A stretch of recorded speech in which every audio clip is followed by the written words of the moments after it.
with 4 different schools and 600 plus students. And unfortunately, we weren't able to cover the event. So right now, I have the event coordinator, Sean, joining us here in the studio to tell us more about what happened last week. Thanks, Sean, for joining us. Hi, thank you for having me. Yeah, no problem. Now, last week you had this huge undertake, and I just want to know whose idea was it to put this flash mob together? Well, 8 weeks ago, the first week of January, me and one of my good friends, Amr Tiwana, he's an instructor at one of the schools that participated in the flash mob. We were just basically having a conversation about how we could do something different, how we could give back to the community. We're both the type of people who like to help others.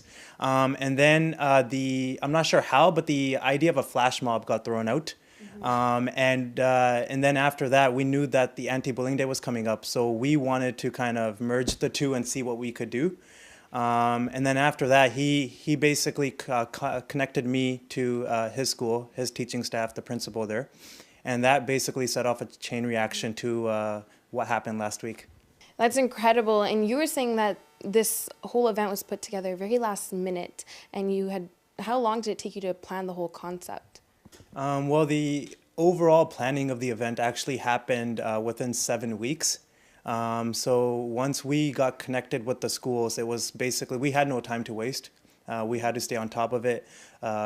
We had elementary students involved as well as high school students. So with the elementary schools, the youngest grade was grade 5.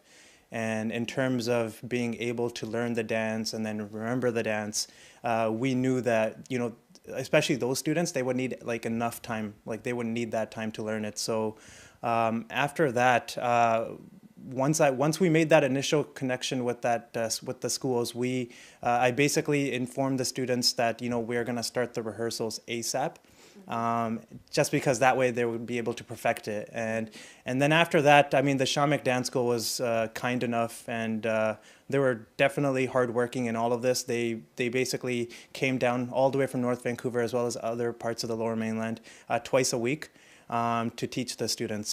That is definitely a huge undertaking. And you were saying that you had to get all of these students together to rehearse. So where did you guys all rehearse? Because you're saying people came from North Van and Surrey, all different places.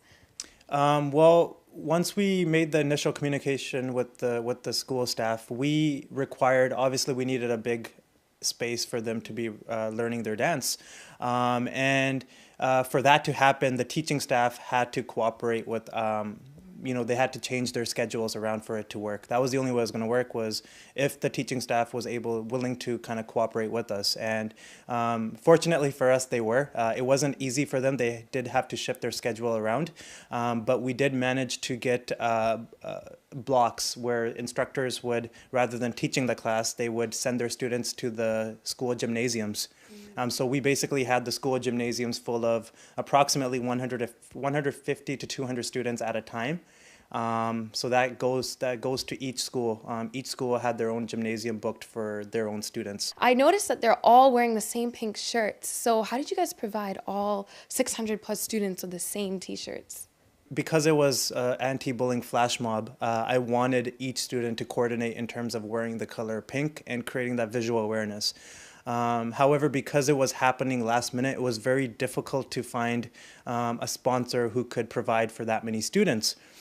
So I did give it an honest effort in terms of finding a sponsor for those shirts. However, unfortunately, we couldn't make that happen. So what we did was we encouraged every single student to wear pink on that day.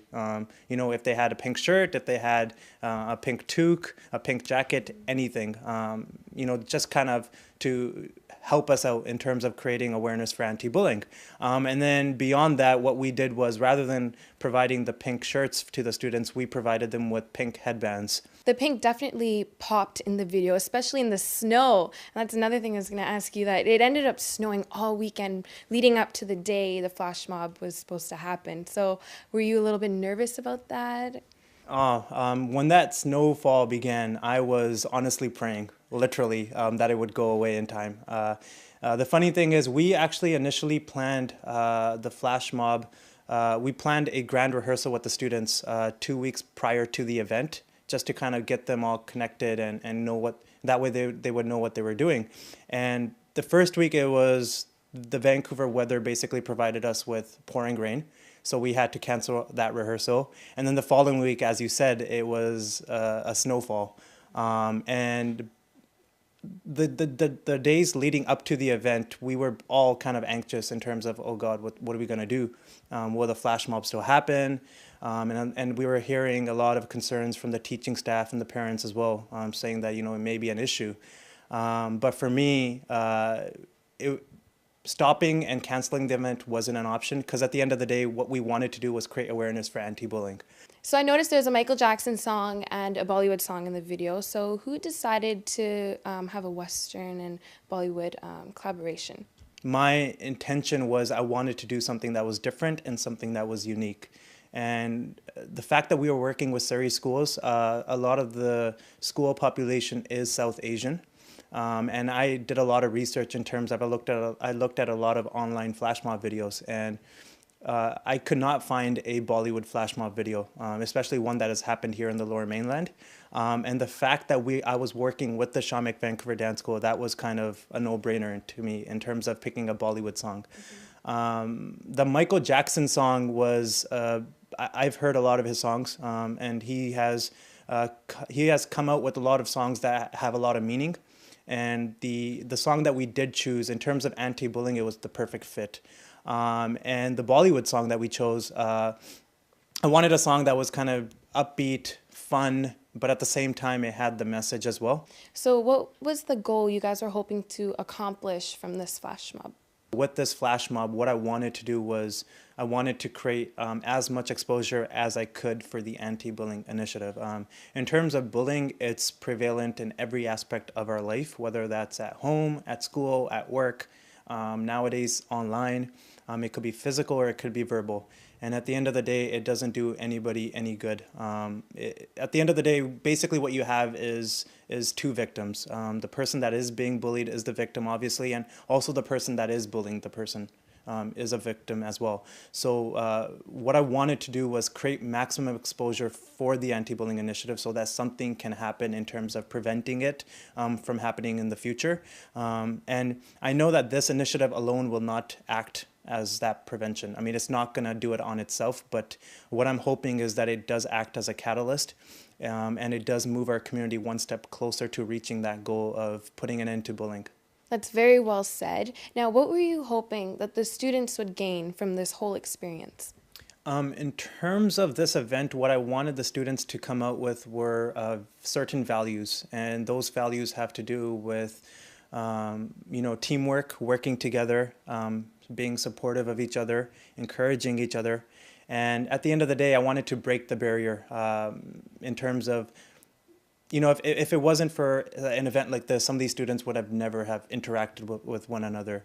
So it kind of pushed these students to kind of break that barrier and kind of step beyond what they're used to in terms of who they interact with. And speaking on that same note, for me, as I said, the Shamik Vancouver Dance School, I've been with them for 9 years, and in those 9 years, the one thing that I've kind of understood is that the values that they teach are similar to the ones that I wanted the students to come away with from this initiative, in terms of, as I said, being supportive, encouraging, kind of having that family environment, and working together, and promoting teamwork.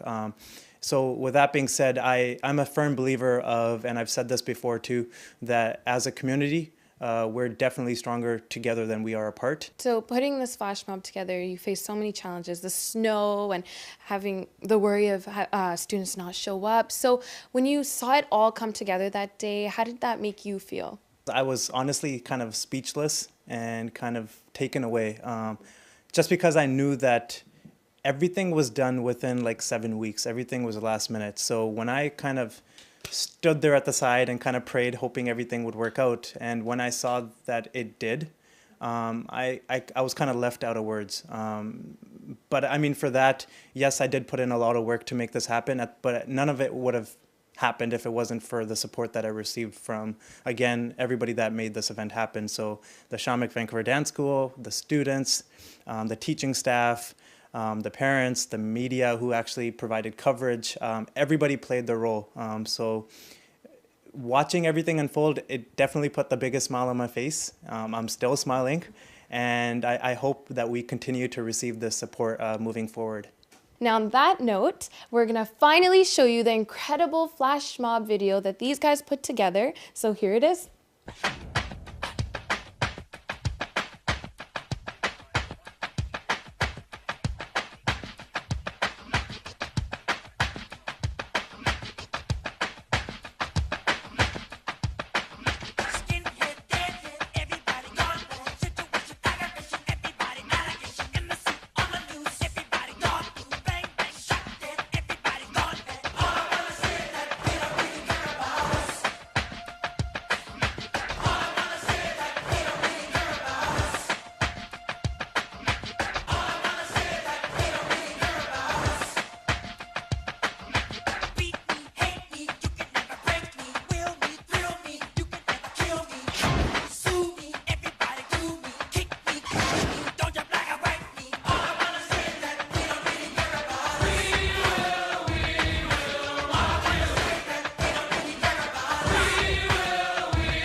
Once more, come on, you mean more. My darling.